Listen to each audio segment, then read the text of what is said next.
¿Usted de dónde despacha y qué hace, comisionado, y de qué se entera? Yo, Derechos humanos. ¿Se antepone la seguridad con los derechos humanos? Las limpiezas de las corporaciones, los exámenes de confianza.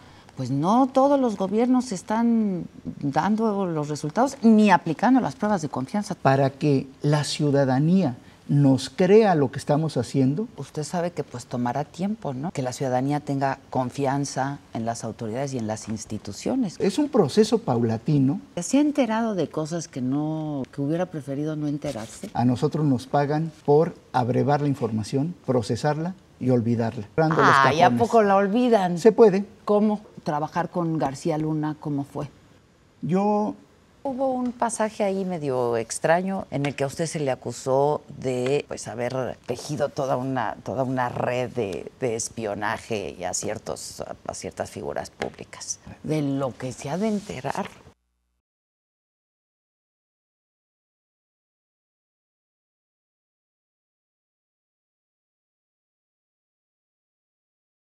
Déjeme preguntar, mami. Don't say. No. ¿El que te viste o el que te desviste? No, es muy sensual, ¿no? Claro. Is it the time to say goodbye? No, we are 10 more. Siéntate. Ya, carnal. ¿Tienes enojo, tienes rabia, tienes coraje? ¿Mataste a tu hija?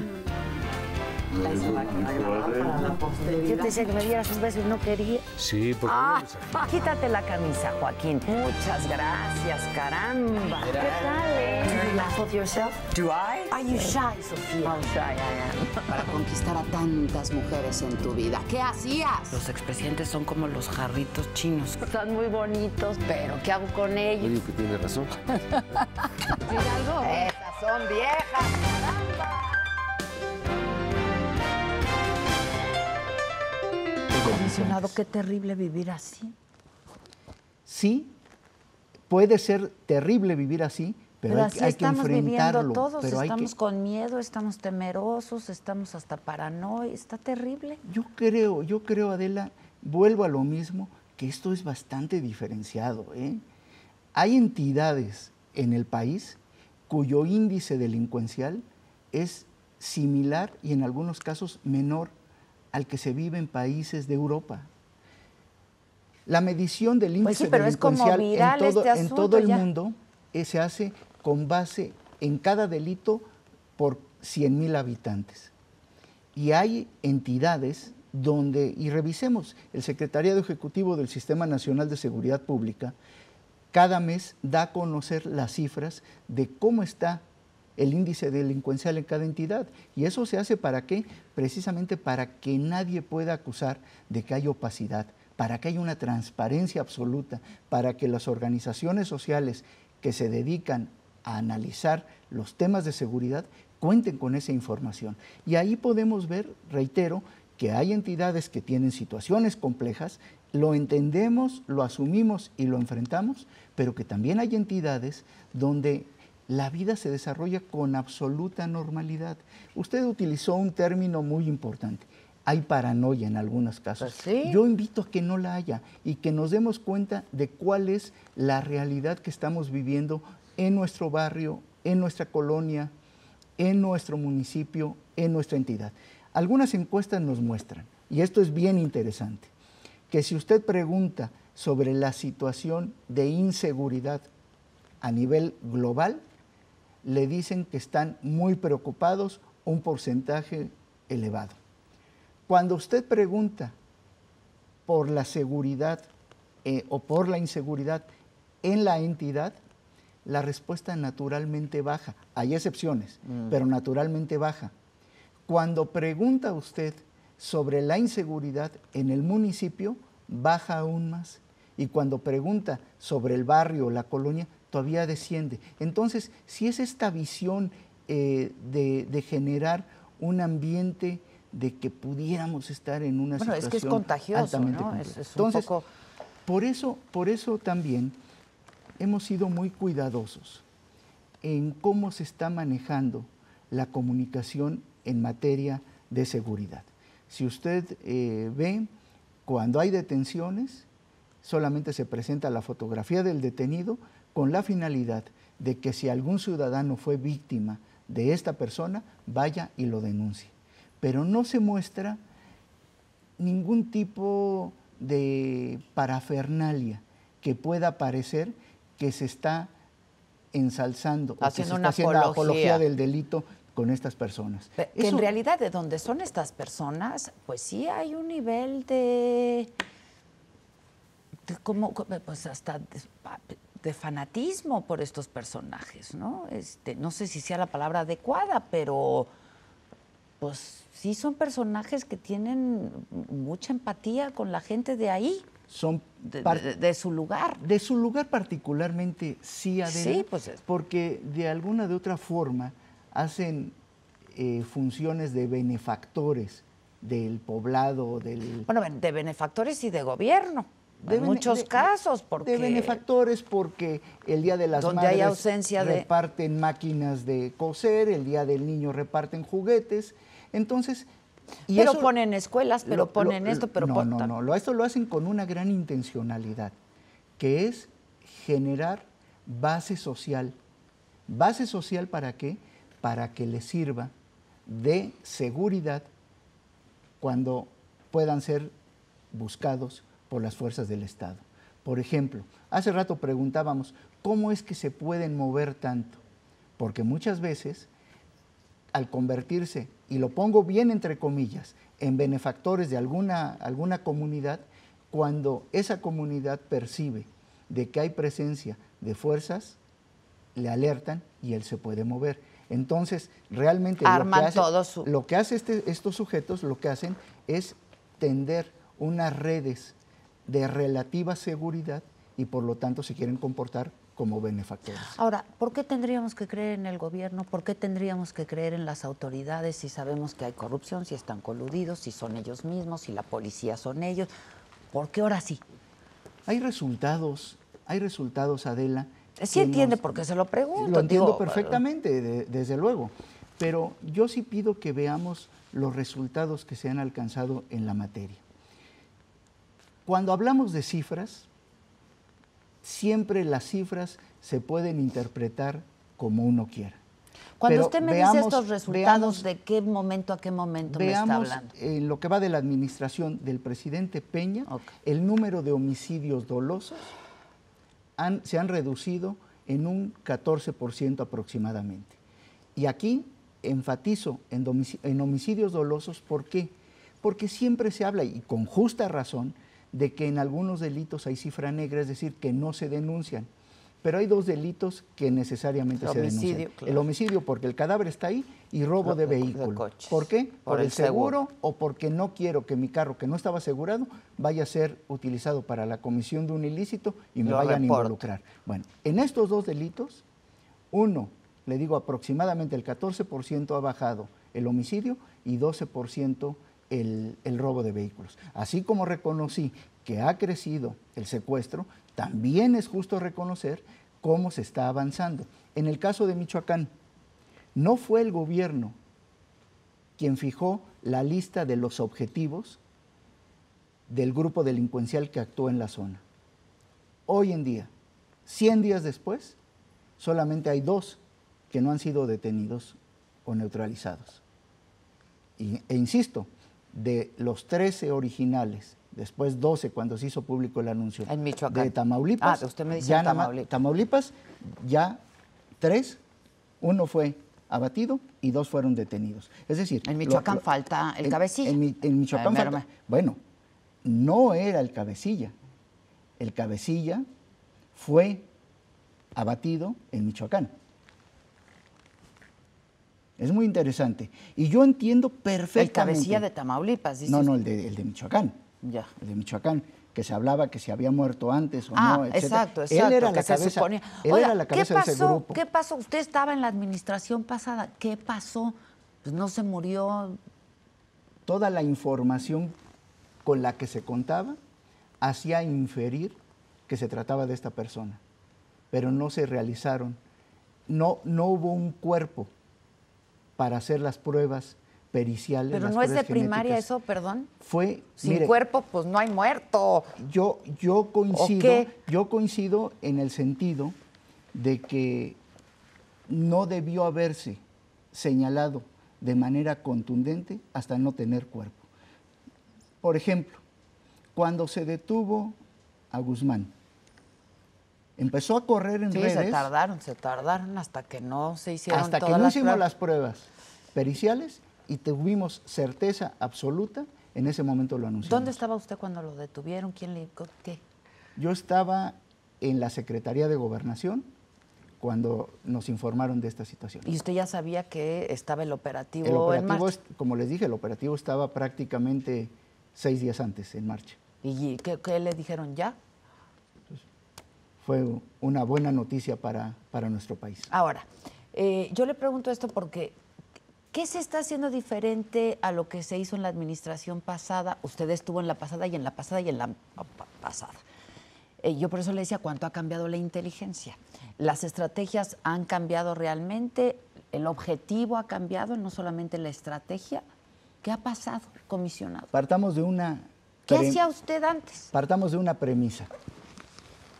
Estas son políticas de Estado y tienen que tener una continuidad en el tiempo. Y cada administración le va dando sus tintes particulares. Lo va afinando de acuerdo a las estrategias que ella fija.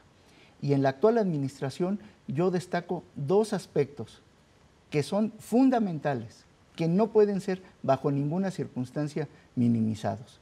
Primero, la coordinación entre las fuerzas de seguridad y la coordinación con las entidades federativas. Eso no pasaba en la administración aquí pasada. no se trata de repartir culpas o de ver quién debe ser el responsable, sino que es un problema que agravia a cualquier ciudadano. ¿Pero ¿Por qué? Porque no un ciudadano, se trata de nombrar responsables, cuando comisionado? cuando un ciudadano es víctima de un delito, a él no le interesa si es un delito del fuero común o del fuero federal. Pues sí. Él quiere soluciones. Por eso es fundamental la coordinación. Cosa que no ocurría el sexenio pasado. Hoy hay una gran coordinación. Y segundo, el intercambio de información de inteligencia. Hay la instrucción del señor presidente de la República de tener en cada una de estas regiones, de las 5 regiones del país, un centro de fusión de inteligencia, donde Toda la todo mundo información. va a estar aportando la información Subiendo que toda la tenga información. para que la misma se esté cruzando. Y vuelvo a insistir, sumamos las capacidades y las fortalezas de cada dependencia y hacemos un resultado Yo sé que pues, magnífico. yo le estoy haciendo una pregunta, pero a lo mejor no es políticamente correcta porque usted formó parte de la administración pasada. Pero entonces, evidentemente, esto no ocurría en la administración pasada. Hay muchísima más coordinación ahora, Adela, y salta a la vista. Y, por ejemplo, trabajar con García Luna, ¿cómo fue? Yo trabajé como subsecretario de Prevención y Derechos Humanos. No trabajé en la vertiente operativa, sino en la vinculación con la sociedad. Esa fue mi tarea, a lo cual me aboqué ¿Qué es lo que el más le tiempo que gusta, estuve.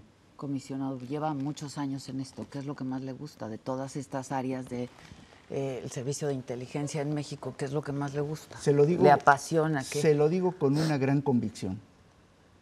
Poder servir al Estado mexicano. Yo desde niño tuve una vocación para entrar a la administración pública. Y le digo desde niño, desde que yo tenía 6 años. ¿Por qué? ¿Su familia? Cuando yo nací, mi padre era mesero en un café que todavía existe aquí en Avenida 5 de Mayo, el Café La Blanca. Entonces, en la casa había precariedades, pero teníamos siempre un radio. Y yo, desde pequeño, buscaba las noticias y llegué a oír a los 6, 7 años, llegué a oír los informes presidenciales. Me atraía sobremanera. Nadie más en la familia estuvo interesado nunca en actividades políticas o de servicio público. Usted es abogado, ¿no? Soy abogado. Posteriormente, cuando termino la primaria, nos recibe el presidente de la República y tuve el gusto por primera ocasión de saludar a un presidente. ¿Por qué los recibe? ¿A los mejores alumnos? Había habido un concurso, etcétera. Y en esa lógica... No, dígame, ¿qué ganó? ¿De qué fue el concurso? Es lo que le llamaban la Ruta de Hidalgo, que es al final de la primaria se hacen concursos regionales y los ganadores de cada uno de ellos Va. visitan al presidente de la República y después van a un recorrido por las zonas históricas del Bajío, desde Dolores, Guanajuato, Querétaro, etcétera. Entonces, ahí tuve la oportunidad de saludar al presidente de la República. Yo tenía 12 años. Y créame que fue un hecho que me marcó, Adela. Y dije, yo quiero servir al Estado mexicano. Entonces, ¿qué es lo que más me gusta? Poder servir en esta situación. ¿Y le ha servido? Asumo a cabalidad el concepto de servidor público, ¿eh? Sí, pues como debe Lo ser. asumo a cabalidad. ¿Y cree que le ha servido al Estado mexicano? Yo tengo con su chamba? yo tengo la convicción de que nunca he escatimado ni esfuerzo ni capacidad en hacerlo. Y luego estudió en la Sorbona, ¿no? Hizo su... Tuve la oportunidad de irme a estudiar a Francia, también con una beca de CONACYT. Siempre estudié yo en escuelas públicas. En la Sorbona, ¿no? Estuve primero en París 9 y luego en París 3, que son Dauphine y Sorbonne Nouvelle, y allí estuve ¿Cuánto estudiando. 2 años y medio. Entonces habla perfecto francés. Pues, a lo mejor hablé. ¿Sigue hablándolo? No, lo leo, pero no lo hablo prácticamente Que es nada. un idioma precioso. Es precioso. Dijo usted ahora pues un concepto muy importante, derechos humanos. ¿Se antepone la seguridad con los derechos humanos? ¿Se privilegia la seguridad a los derechos humanos o los derechos humanos a la seguridad? No se puede ni se debe disasociar nunca seguridad de derechos humanos. Adela, si queremos tener la confianza ciudadana, tenemos que actuar total y absolutamente con apego a los derechos humanos. Eso nos va a dar este acompañamiento, este reconocimiento, esta confianza, insisto, que requiere cualquier corporación de seguridad de la ciudadanía. Por lo tanto, hay que estar permanentemente haciendo acciones de capacitación. De hecho, en la Policía Federal... Hay muchos abusos, comisionado. Cuando hemos detectado, déjeme hablar aquí Creo que de Policía Federal. La Policía Federal, la Comisión Nacional de Seguridad ha tenido, pues creo que ha estado en la lista negra de abuso a los derechos humanos, y es la que más recomendaciones ha tenido, ¿no? No es así, Adela. A ver. En lo que va de la administración del presidente Peña, para las áreas de la comisión, que son las sensibles, Policía Federal y penales federales, son 6 las recomendaciones que ha habido. Está bien, pero bueno. Y las 6 han sido aceptadas y las 6 están siendo atendidas. Okay. ¿Sí? Porque ese es el compromiso y esa es la instrucción que tenemos. Y para ustedes es un principio fundamental, supongo, es ¿no? fundamental. Ahora, ¿qué se hace? Es decir, cuando decimos abuso a los derechos humanos, no, ¿de qué estamos hablando? Lo importante, Adela, es que tengamos un proceso permanente de capacitación en la materia para cada uno de los elementos. Procesos de capacitación que se les pueden dar por instituciones académicas, por instituciones internacionales e incluso por la misma Comisión Nacional de los Derechos Humanos. Y los policías reiteradamente están llevando materias de cultura de la legalidad y de derechos humanos. Para que la ciudadanía nos crea lo que estamos haciendo, tenemos que creérnoslo nosotros. Y en el tema de derechos humanos, esto es todavía más categórico. Y de la confianza, usted sabe que pues tomará tiempo, ¿no? Que la ciudadanía tenga confianza en las autoridades y en las instituciones, creo. Va a ser un proceso, es un proceso paulatino. Y tiene que ser de hechos, ¿no? Con base en resultados. En resultados, porque si no es pura demagogia, comisionado. En resultados y en un gran acercamiento con la ciudadanía. A mí, por ejemplo, le destaco en materia de protección civil. La Policía Federal tiene binomios caninos. Cuando hay un desastre, un terremoto, una inundación, Policía Federal está presente en esos lugares. Y estamos ayudando a la ciudadanía. Y hay mucha confianza. Mostrando esa cara amable que tienen que tener las corporaciones de seguridad.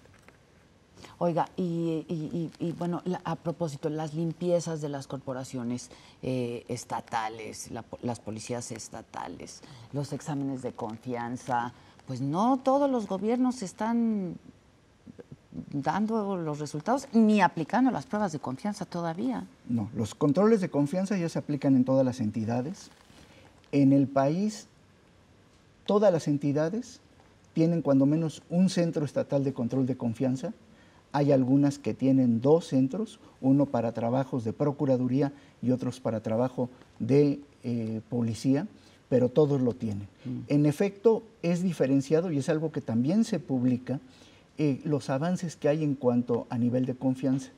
En la Policía Federal, Adela, el 99% del personal está evaluado.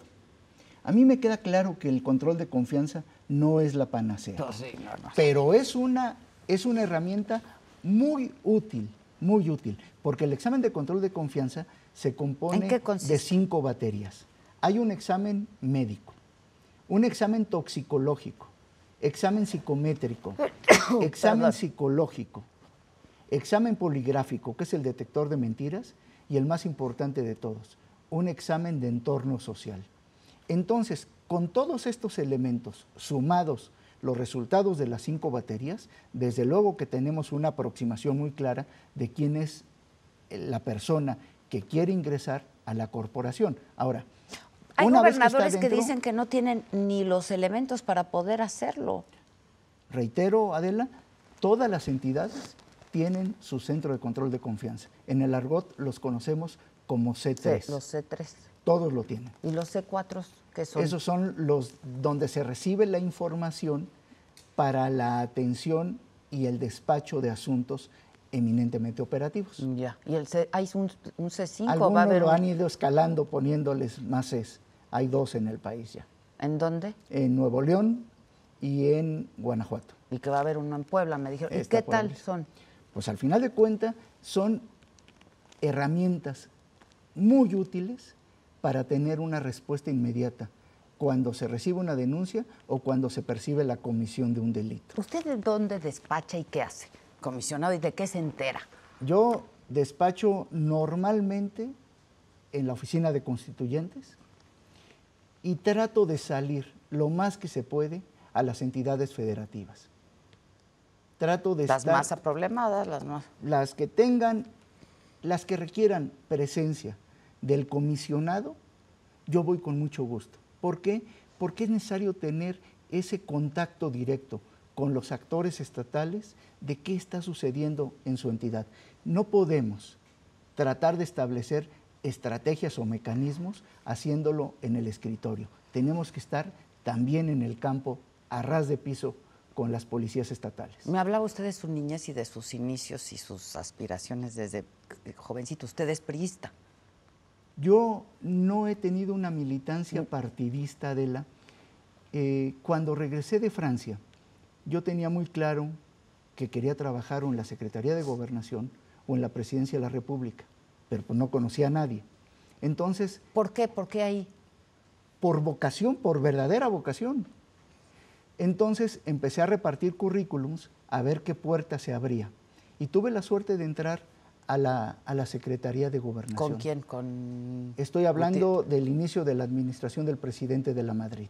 Ya. Y caigo en el área de investigaciones políticas y sociales, que es mi primera aproximación a tareas de inteligencia civil. Y a partir de ahí empiezo a hacer una carrera. Y tengo la firme convicción de que en materia de seguridad nacional o en materia de seguridad pública, el tema no se puede partidizar o politizar. Y en esta lógica, habiendo tenido yo una permanencia constante, no he tenido la opción ni la intención de hacer tareas partidistas. Ya, pero ¿se afilió a algún partido? No milita en ningún partido político. Bueno, trabajó con administraciones panistas y ahora He también trabajado con con el Estado mexicano. Todos tenemos un mentor, ¿no? Usted es cercanísimo a Choaifet, ¿no? A ver, Emilio Choaifet y yo nos conocimos en la facultad. Él es un par de generaciones antes que yo. Hicimos una buena amistad, pero yo con él únicamente he trabajado alrededor de 2 años, 2 años y medio. ¿Nada más? Nada más. Pero siempre han sido amigos. Siempre. Y yo tengo también un principio de vida, y que que no tengo ningún empacho Al en contrario, hacerlo espero público. que al contrario. Nunca abjuro ni de mis convicciones, ni abjuro de mis amistades. Hace usted muy bien. Los amigos, pues en todos lados, ¿no? Así debe ser. Oiga, y ya que lleva usted tantos años ahí en la inteligencia, ¿se ha enterado de cosas que hubiera preferido no enterarse? A veces sí, pero siempre se dice, Adela, que en las tareas de inteligencia a nosotros nos pagan por abrevar la información, procesarla y olvidarla. Entonces vamos cerrando los cajones. ¿Y a poco la olvidan? Se puede. ¿Cómo? Se puede. ¿Cómo? Con una botella de tequila, yo creo que... Eso sí no podemos. Pero hay veces que a mí me cuentan algo, a mí ni me lo cuentes, yo no lo quiero saber. ¿Así pasa con usted? Pero se ve siempre con esa, vuelvo a insistir y sé que me estoy repitiendo en el concepto. No importa. Con esa óptica de Estado. De que sea útil. Que sea útil para la sociedad, que sea útil para el país. Ese es el objetivo. Oiga, ¿y se ha abusado de esta cosa? Porque, bueno, de pronto nos enteramos que, por ejemplo, ¿no? La inteligencia en Estados Unidos, y entonces Estados Unidos ha espiado a todos los ciudadanos, y a los no, y a los de enfrente, y a los amigos, y a los no amigos. Y en México, pues mucho también se habla de pues, las escuchas telefónicas, etcétera, los pajaritos en el alambre, todo. ¿Se ha abusado de eso? La verdad. No, Adela. Porque además ahora es bien fácil intervenir teléfonos, escuchar llamadas, de lo que se ha de enterar. ¿Dónde escuchar? Usted supondría que alguien del sector público, del sector privado, dice algo importante para su empresa o para la dependencia a la que sirve a través de los teléfonos. Ay, comisionado, pues no hemos oído unas llamadas que uno dice, bueno, pero que no aprenden. Pero es que eso se baja prácticamente si alguien tiene un escáner. Es lo que yo digo, ya cualquiera puede, ya cualquiera. Yo creo que hay que ser muy, muy puntuales. A ver, explique por qué. En diferenciar lo que pueda ser inteligencia de lo que se está comentando de posibles intervenciones telefónicas. No son dos mundos totalmente diferentes. Explíqueme. Inteligencia, vuelvo a insistir, es allegarse información. Cruzar información y hacer un estudio. Cruzar información de gabinete, cruzar información de terreno, cruzar información hasta histórica en muchos casos para llegar a conclusiones. Eso es lo que es inteligencia. ¿Y lo otro qué es? Pues lo otro puede ser escuchas ilegales. Por eso, pero desde el Estado se ha abusado de eso, porque desde el no Estado me contesta. No le contesto. Recordemos que México cuenta con una ley de seguridad nacional donde establece de manera puntual cuáles son los requisitos para que pueda haber una intervención de comunicaciones privadas y tiene que ser autorizada por un juez y están siendo supervisados permanentemente cada caso por esos jueces. Pues sí, comisionado, pero eso no ocurre. Pues es letra muerta, pues sí hay leyes, pero es letra muerta. Perdóneme, sí ocurre, y vuelvo a lo mismo, Adela. Si queremos que nos crean lo que estamos haciendo, primero nos lo tenemos que creer nosotros. Y esa ley de seguridad nacional es el primer referente importante para tener el control a esa intervención de comunicaciones privadas. Pues sí, yo estoy de acuerdo, pero sin embargo no se hace así siempre.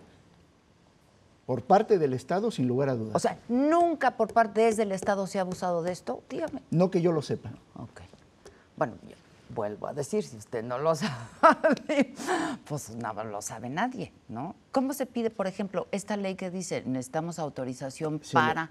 Se tiene que plantear el caso ante el juez y el juez, un juez especial, dicta si procede o no procede hacer esa intervención de comunicaciones privadas. ¿Según usted qué ameritaría la autorización? Todo lo que ponga en riesgo la seguridad del Estado, ¿no? Por ejemplo, si hay la presunción de que hay un caso de delincuencia organizada importante o eventualmente un caso de tránsito de alguna célula terrorista, desde luego que se justifica. Por ejemplo, ¿qué piensa de lo que se supo ahora que ha estado haciendo Estados Unidos? Que los argumentos son esos, ¿no?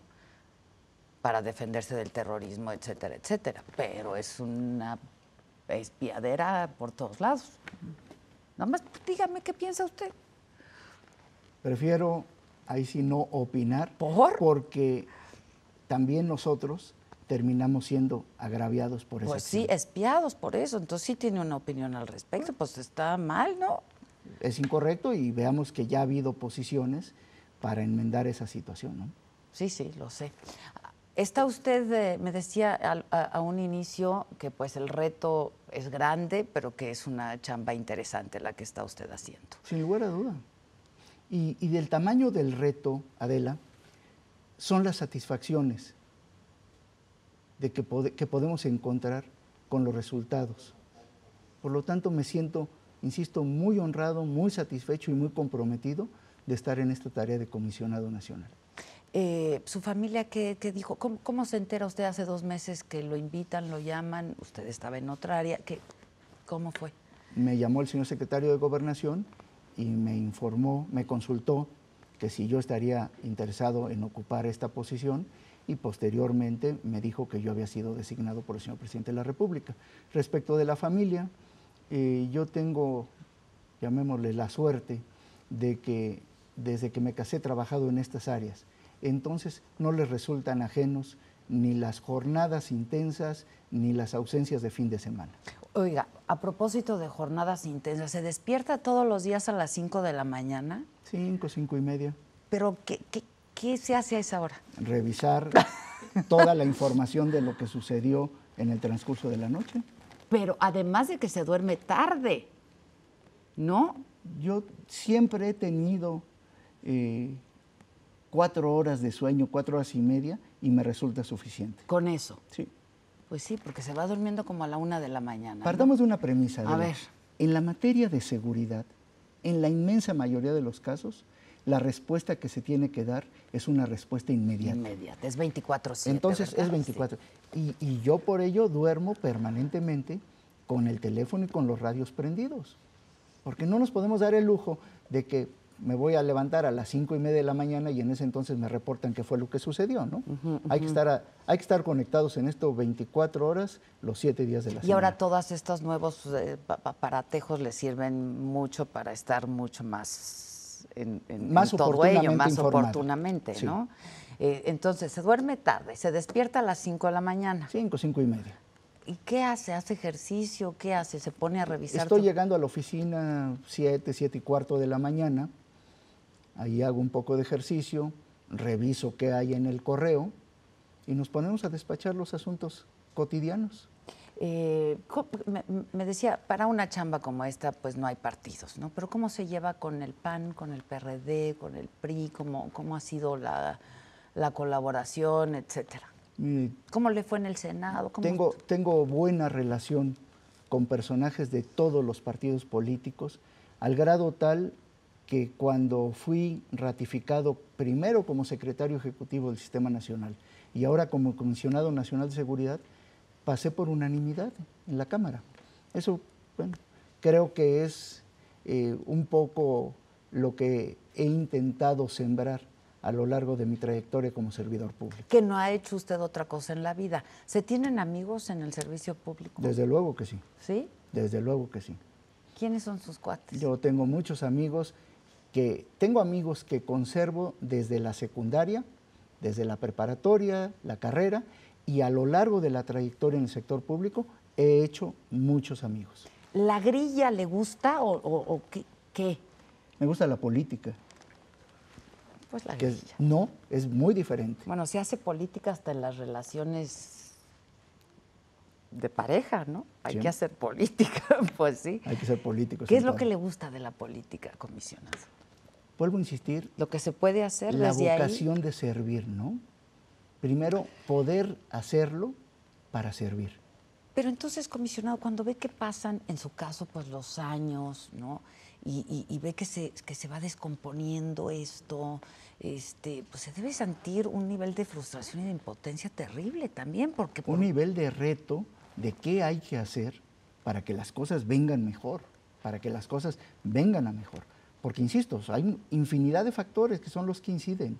Hay que tener el ánimo, hay que tener la templanza para hacerlo. Y el estómago, y el hígado. Hace unos días comentaba Adela con una persona que tantos años que llevo en esto, y decía un poco en tono de queja, que llevo 3 años sin vacaciones, y le digo, pero nunca me he levantado y diciendo, tengo que ir a la oficina. Siempre me levanto con el ánimo, con el ímpetu de hacerlo. Y no es una frase vacua, no lo estoy diciendo para la entrevista. Es un principio de vida y así se lo he comentado a muchos de mis amigos, a muchos de mis colaboradores. Pero nunca se ha levantado diciendo, hijos, esto otra vez, y esto va peor, y esto no nos salió, y esto, hay mucha corrupción, y Cuando alguna situación no nos sale, sí deja esa sensación de insatisfacción, pero que viene complementada con qué sí tenemos que hacer para que la siguiente ocasión podamos ser exitosos. ¿Qué hay que hacer ahora? ¿En qué está? ¿Cómo la ve? ¿Usted es optimista? Yo soy por naturaleza optimista, pero aparte, muy bien informado. Pero aparte si usted es optimista, contágienos porque usted está muy bien informado. Aparte, Adela, estoy cierto de que tenemos resultados. Yo les decía el caso de La Laguna, el caso de Monterrey, que a lo mejor por ser una ciudad tan importante está mucho en los reflectores. Hasta hace unos meses, pues veíamos que los restaurantes estaban vacíos. La gente ya no salía a pasear ahí al río Santa Lucía, ¿no? O las canchas que en su momento existían, no estaban jugando la gente. Hoy en día, la vida en Monterrey y los municipios conurbados está prácticamente normalizada. Ahora, el gobernador del estado se puso las pilas. Se ha hecho un gran trabajo de parte del gobierno del estado y del gobierno federal. Por eso yo le pregunto, entonces hay gobiernos que jalan más que otros y gobernadores que jalan más que otros, comisionado. Yo no sé por qué les cuesta trabajo. Yo creo que van atendiendo. Dicen, no se trata de responsabilizar, perdón, sí. Van atendiendo. ¿Por qué no? Van atendiendo las condiciones que se viven en cada entidad, insisto, Adela.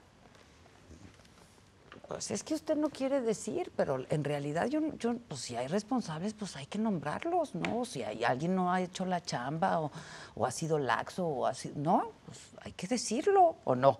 Pues a nosotros, en lo que corresponde al trabajo de la comisión, cuando, insisto, hemos encontrado responsables por omisión o por corrupción, procedemos de inmediato en contra. ¿Qué opina de las autodefensas? Y de lo que pasa, por ejemplo, en Michoacán, ¿no? Pues el fundador de las autodefensas, digo, yo se lo digo porque lo entrevisté, me parece un hombre genuinamente preocupado por los suyos, por su comunidad, etcétera. Luego lo vemos en la cárcel, luego que ya no, que no se le pudo probar. ¿Qué opina de esto? ¿Es preocupante este asunto de las autodefensas? ¿Puede generar otro tipo de problemas? Yo creo que ha sido muy inteligente lo que se ha estado haciendo por parte del comisionado Castillo en Michoacán, porque hay una premisa. El monopolio del uso de la fuerza le corresponde al Estado. Entonces, lograr que estos grupos sociales se estén incorporando a tareas de seguridad institucionalizados es un salto cualitativo para la vida de Michoacán. Y en el caso de Tamaulipas, usted ve que pronto se va a ver no solamente estos resultados que habla, pero que la gente lo va a sentir. La gente lo va a sentir, Adela. Cuando hablaba yo de que estamos en el segundo de los ejes de la estrategia, que estamos sellando las carreteras, por ejemplo, déjeme referir única y exclusivamente a Policía Federal. Tenemos ya 500 personas más, 500 elementos policiales más en el estado. Metimos 5 unidades de vigilancia no intrusiva, las que se le llama VAQUIS, para vigilar las principales carreteras del estado. Tenemos supervisión en los aeropuertos de la entidad. Tenemos bases de operación mixta en todos los puntos sensibles. Eso va a permitir que el tránsito de personas y de mercancías por la entidad se empiece a dar con normalidad. Y eso de manera natural, acompañado con los patrullajes citadinos, va a resentirlo favorablemente la ciudadanía. Usted va a ser el único, y es el único autorizado para dar información en el caso de Tamaulipas, ¿no? En esta primera etapa, porque así luego es. Pasan otras cosas en el estado también. En esta primera etapa en lo que refiere a la estrategia integral, sí. En acciones locales, el Grupo de Coordinación Tamaulipas ha estado emitiendo también boletines y ha estado dando información. Finalmente yo tengo que decir que, y lo comparto con el auditorio, con usted, que yo he oído cosas maravillosas de usted, que es un hombre honesto, cosa que de pronto pues en los servidores públicos, pues por lo menos si lo son no les creemos que lo son, pues porque han habido muchas pruebas de lo contrario. Que es un hombre brillante, etcétera. Sin embargo, hubo un pasaje ahí medio extraño, si quiere lo hablamos, si no, no, en el que a usted se le acusó de pues haber tejido toda una red de espionaje y a ciertas figuras públicas. Mire, no tengo ningún empacho en tocarlo, porque, y a lo mejor me fallan las fechas un poco, este asunto se ventila, yo no recuerdo si hacia finales de 2007 2006, o 2008, 2007, ¿no? Sí, o principios 2007. De 2008, cuando en ese entonces yo era servidor público en el CISEN. Y si ustedes revisan hemerográficamente esos señalamientos, a mí me presentaban como ex servidor público y que estaba yo huido. Y en ese entonces yo era servidor público en el CISEN. Entonces, ¿de dónde o por qué se tejió toda esta versión? Lo desconozco. La verdad, tampoco fue algo que me preocupase sobremanera en la conciencia de que uno está tranquilo porque tiene las manos limpias. ¿Qué hacía el CISEN cuando se crea el CISEN? ¿Qué empieza haciendo? Es trasladar las tareas de inteligencia a un mundo total y absolutamente civil. Crear una agenda de riesgos para el país y estar muy puntual dándole seguimiento a los mismos. Acuérdense que en materia de inteligencia civil, lo que se dice que a las instituciones se les conoce por lo que no pasa. Son tareas total y absolutamente preventivas las que ellos tienen que ejecutar. Ya. Oiga, ¿y las Chivas qué? Las Chivas es un buen ejemplo de nacionalismo. Le entristece muchísimo, ¿verdad? No, pues mira, hemos tenido épocas de vacas flacas y bueno, esperemos. Así pasa en todo en la vida. Esperemos que la próxima temporada ya nos vaya mejor. ¿Es usted fan? Fan de las Chivas. Le decía yo que de niño, ¿por qué me gustó la política? Bueno, pues no lo sé. Pero si me pregunta que por qué me gustó el fútbol, tampoco lo sé, porque mi padre jamás pateó un balón, jamás vio un partido de fútbol. Nada. Nada. ¿De dónde me vino? No sé. ¿Y usted ve mucho fútbol? Pues, ¿consume mucho? No como yo quisiera, pero porque por no ejemplo, tiene tiempo, pero si juega las Chivas... Si tengo oportunidad los domingos, que no vaya yo a la oficina y se atraviesa un partido, lo veo. Y conste que no dije un buen partido. Un partido el que se me atraviese lo trato de ver. Sí me gusta mucho el fútbol. Muchísimo, ¿verdad? Mucho. Y el béis también. El béisbol y también. El toro. También. ¿Usted sabe más de mí? Pues es que también tengo mis servicios de inteligencia. Y funcionan bien, por lo visto. Usted, yo espero que no sepa mucho de mí, porque funcionan bien. Vaya usted a asustar, comisionado. ¿Va a haber el Mundial? ¿Qué piensa del Mundial? ¿A la selección cómo le va a ir? Yo estoy optimista. Yo no voy a apostar porque todo pierdo, pero a ver. Yo estoy optimista de que nos va a ir bien. ¿Sí? Yo sí. ¿Qué quiere decir ir bien? Yo creo que podemos llegar a cuartos de final. Podemos incluso aspirar a más. ¿El quinto partido? A lo mejor el quinto partido nos vamos a tener que cruzar con un grupo donde está España, Holanda, Chile, terrible. Que cualquiera de los tres. Pero yo creo que nuestra selección puede estar en un nivel de competitividad importante. Soy muy optimista también en ese aspecto. También en eso. Oiga, ¿y qué cree que ha pasado con las Chivas que andan tan mal? No sé, yo creo que se ha apostado a los jóvenes, a las nuevas generaciones, y no se ha encontrado quiénes sean las 2 o 3 figuras ya maduras para ser quien ponga el orden en el campo, para ser quien dirija, que el que pegue el grito en el vestuario. Yo creo que por ahí está el problema. Por ejemplo, ¿vio Pachuca Tuzos? Pachuca León. Pachuca León, Tuzos León, Sí, ¿lo vio? Sí, lo vi. Ahí hay muchos chavos jóvenes en el Pachuca. Pero tienen jugadores veteranos. Como el Conejo, ¿no? Que son los que dan, insisto, ese grito. Pachuca, con esos jugadores jóvenes, en los próximos años va a ser una de las escuadras más competitivas en nuestro fútbol. Sí, ¿verdad? Yo eso creo. Oiga, como en todo, jóvenes y la experiencia... Siempre ayuda, ¿no? Siempre ayuda, pues sí. ¿Cuántos hijos tiene usted? Uno. Uno, hombre. Sí. ¿Y qué? ¿A qué se dedica? Estudio. ¿Qué? Arquitectura. Nada que ver con los suyos. Nada. Y además nunca en su vida le pasó por la mente estudiar una carrera social. Nada que ver con el servicio público. Nunca, nada. No le gusta. No sé si le gusta o no. Nunca mostró intención de orillarse hacia ese sector. Ya. Comisionado, ¿están cerca de la tuta para acabar? Porque eso de estamos cerca, ya casi, es como una cosa rara, pero...